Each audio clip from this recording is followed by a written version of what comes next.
Awakening and haiku. I'm from Japan, so I'm used to expressions of haiku and Japanese ink painting, flower arrangement, tea ceremony, except that when I was young, until up to 30 years old probably, I couldn't compare that culture, the values and everything compared to the rest of the world. And then I have time I spent 5 years or so before the age 30 in America, and then I could see the world from a different angle, from Japan to the US and the US to Japan.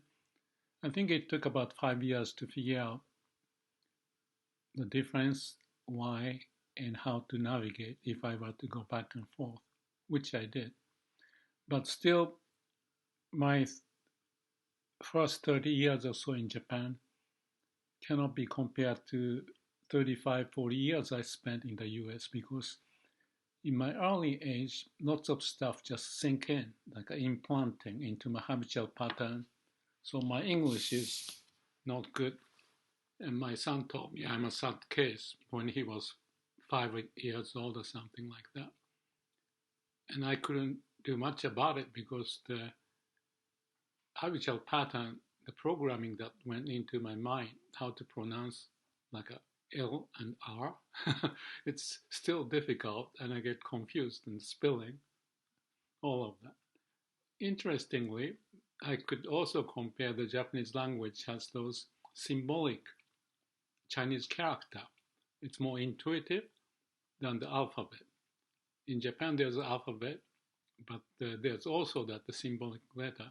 So when you read a newspaper or the book, it's much quicker to get the idea instead of chasing each word. That may mean I'm not accustomed to use the alphabet. Anyway, the title of Awakening and Haiku is somewhat related to the cultural difference, the values, and the habitual patterns developed over thousands of years in Japan versus whatever happened in the US, or the immigration migrants from different parts of the world to come up with certain culture is so different from more homogeneous way of how the Japanese live. Since the Buddhist introduction to Japan, although there was Shintoism, which is like a Japanese religious practice with the God, how the Japan was developed, that kind of story. It's very interesting. But when the Buddhism was introduced, I think it was the 5th, 6th centuries after the Christ, AC, what happened then is that it filtered into the Japanese culture so well. So there's even a harmonious relationship between Buddhism and Shintoism, as much as I found the same in China, where long histories make them to be accustomed to have Taoism, Confucianism, and Buddhism melting into one. In India too, Hinduism and Buddhism are kind of melting into one. So in Japan, back to the Japanese story about the haiku and awakening, the subject for today I want to talk about is that the flower arrangement, haiku, painting, martial art, and all of that has the reflection. At the core is the Buddhist idea or Shintoism in there. Respecting to the nature or the law of the universe, Buddha or God, the Japanese God, and there's a custom and the disciplines that manifested throughout the Japanese culture in various practices like I mentioned, tea ceremony, flower arrangement, martial art, haiku, and so forth. But haiku I thought was quite interesting because I recently posted a YouTube video about haiku. So I wanted to share some idea because when we look into awakening, I can think of the analogy of haiku to koan. Koan is a practice in Zen to break through, for you to find the moment of awakening and connect to the source of who we are. And it's a conundrum or paradoxical statement. And the famous one is here the one hand clapping, or who is your original self before your parents are born. Those are troublesome questions for many, even for Japanese. So the Zen has been viewed more of a foreign, but still, because of the long history, there's lots of manifestation of that influence from the martial arts and so on and so forth I mentioned about. And the hike, back to the point of this discussion, is hike seems to point the moment of awakening. When you have a moment of awakening, it's kind of like a wisdom, but much deeper. You feel like you connect to the laws of the universe, how the will of God, if you want to call it, it's manifested, and all of a sudden you notice it. And that triggers the haiku writers. Like Basho is the very famous one. He's a Zen monk, and one of the book, I think the haiku was assembled, was called the Oku no Hosomichi, narrow path into the deep depth of Japan, or something like that. Oku no Hosomichi. So he was going into the road less traveled, and he was from Tokyo or Edo at the time, and went up north and to the west and the south and so forth, and he came up with those haikus. And many Japanese would remember it in many situations. I don't know if I can point one example, but let me think about it. Here is one. It says, old pond, frog jumps in, the sound of water. It's maybe boring for someone who doesn't know much about haiku or relationship to Zen or spiritual pursuit, but that's indicating how the mind of a person, in this case, Basho, Zen monk, one day he was passing by a small pond or old pond, and he heard the frog jump in. There's the sounds of water. That's just it. But from the Japanese mind, or many of those who may have the spiritual orientation may sense that in there is a depth of universe, how we relate. Old pond is nothing unusual, except there's lots of history. There may be lots of birds, fish, insect, all of that, living around for many years. And he was walking around, possibly. And in that quiet setting, maybe there are bushes and trees and the sound of cicada. All of a sudden, in that quietness, he heard, boom, frog jumping into the water. And as if he was awakened to that sound. What was that? But he felt, possibly, throughout his body. If he's an experienced spiritual person, his feeling may be something like that. His body empty and transparent. I use the word transparency after the awakening. So when you hear the sound, it may penetrate through your existence. And the sound of frog is not anymore a sound of frog, because he doesn't know if it's frog or not when he heard it, but it's just a sound. All of a sudden, it's like sound of the universe. Something's shaking. And then he felt throughout his whole body, and a few milliseconds later, oh, there was a frog. So he noticed, and then also realized that there's silence going back in his awareness. So there's certain interaction of his being to the surrounding, and there's a resonance through that sound of frog jumping in. The flash in his mind was like a light penetrating through, and can see that he is one with the universe. Okay, that's my explanation if I were in his shoes. That may not be what he felt, but because of that short syllables, 5, 7, 5 syllables typically, Furu ike ya kawazu tobikomu mizu no oto,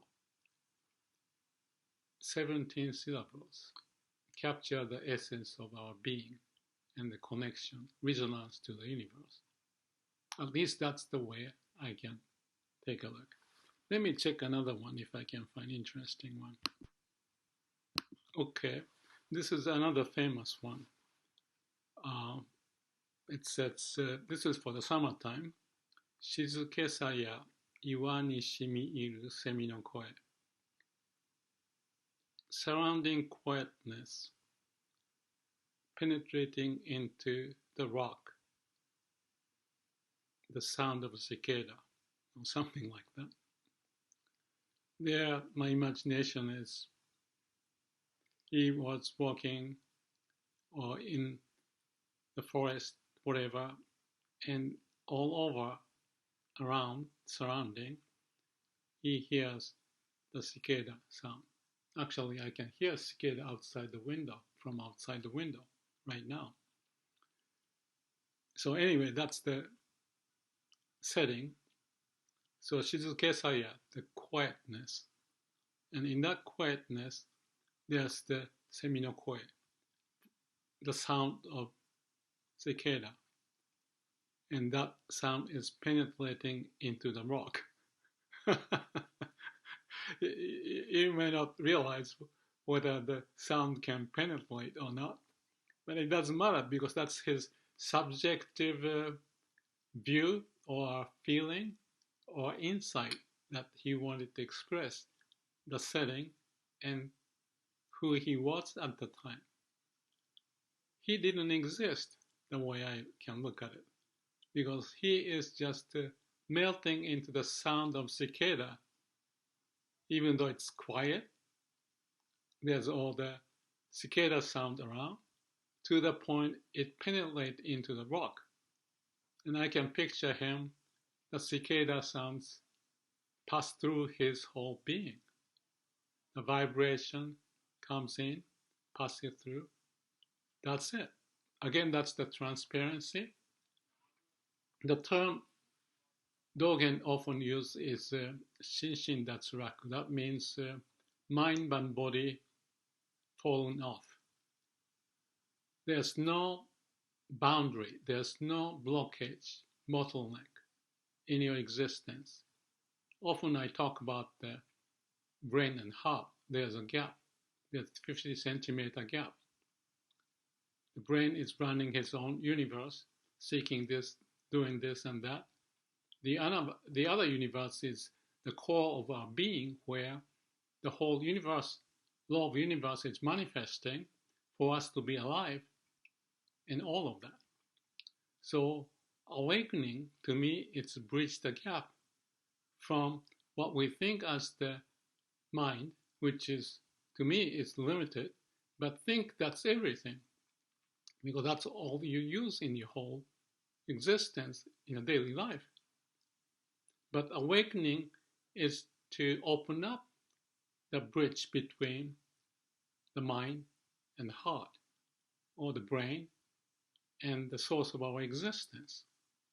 The gap is now open, and we are not that limited mind playing this and that, up and down, right and left, sad and glad, happy, all of that.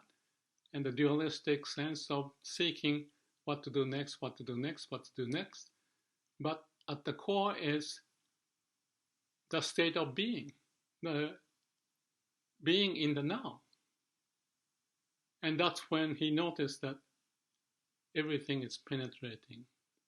Even the rock may have the sense of penetration from the sound of a cicada. Okay, that sounds too impressionistic. And if you think about the Japanese impressionistic painting, you can see that. There are lots of emptiness and ink and the stroke of minimum stroke of this and that, and capture the essence of what it is.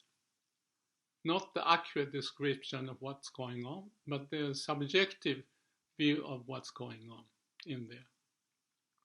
Anyway, that's another one. Let's try another one. This is winter time or fall season. 旅に病んで夢は彼の駆け巡る。旅に病んで。Being sick while traveling. The dream run around in the barren field. So I take Basho was sick in the middle of his journey, yet his mind moved on like in the dream, all the images. And the image of that is him in the barren field, and he's moving around. That's all. That's all. So the image I have is that, okay, I'm sick if I have Basho, and I cannot move, but mind can still function as if I'm in the traveling, and it's a winter time or fall season. So he sees himself wandering around in the barren land. You can call it like wabi and sabi, kind of a little, what's wabi? Wabi means, it's hard to describe. Kind of a sadness. Sabi is also similar to that. Sabi means usually rotten, but let's say the leaves get rotten, so there's a sense of impermanence there. So wabi and sabi is one of the characteristics of Japanese culture, that they relate to the impermanence from the being in this existence. So Tabini and this haiku seem to indicate his limitation of being a human, and also the limitation of his mind wandering around in the barren field. There's a certain level of sadness, but I'm sure as a Zen monk, he is beyond that. I call it the mirror mind, the state of being with certain wisdom. There are 4 types of wisdom I mentioned elsewhere, but one of the ones I call, in my term, is the mirror mind, which is that you have a base which is fundamental law of universe, the source. And there's a mind, that's the second dimension of how the mind plays. So if you are connected to the root, and you are the root because that's where you came from, you are functioning, and looking at my mind functioning, this and that, traveling or thinking this and searching this, it is as if you are looking at me in the canvas or the screen, moving around, but you are stable at the core. The analogy is waves and ocean. Waves are the mind moving around, but there's ocean at the center is still. So that's the 2 existence, 2 dimensions of who we are. And the connecting those 2, one expression is mirror mind. Actually, it's really the original term is big, round, mirror wisdom. There are 3 types of other wisdom, but that's one of them. And if I may interpret this haiku, that's what I see. So, okay, I'm getting too long. Maybe I'll come back and do something more, because haiku itself is very deep if you look into it, and especially with your such spiritual pursuit and know who we are, what we do, why, and to realize the state of a being, those haiku may trigger something fundamental from inside of us so that we are inspired. There's an inspiration to come with. And each of us has a similar construct. Therefore, that wisdom or inspiration is fairly common.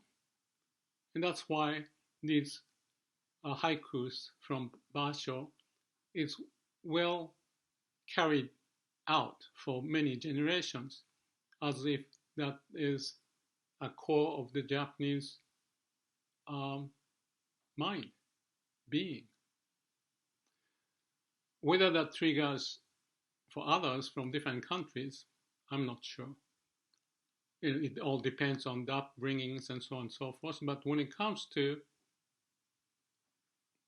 being in the state of now, connecting to the source, know who we are, and listen to the sound of one hand clapping, which is like the law of universe.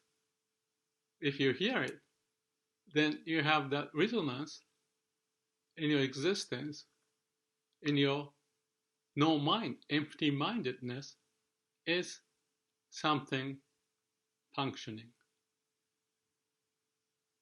The will of universe, I want to call it. And to connect to that in our life has some important meaning. Not lose us in the dimension of the mind, but rooted to the source of who we are. So, don't know if I did a good job to explain haiku, but I think it's interesting.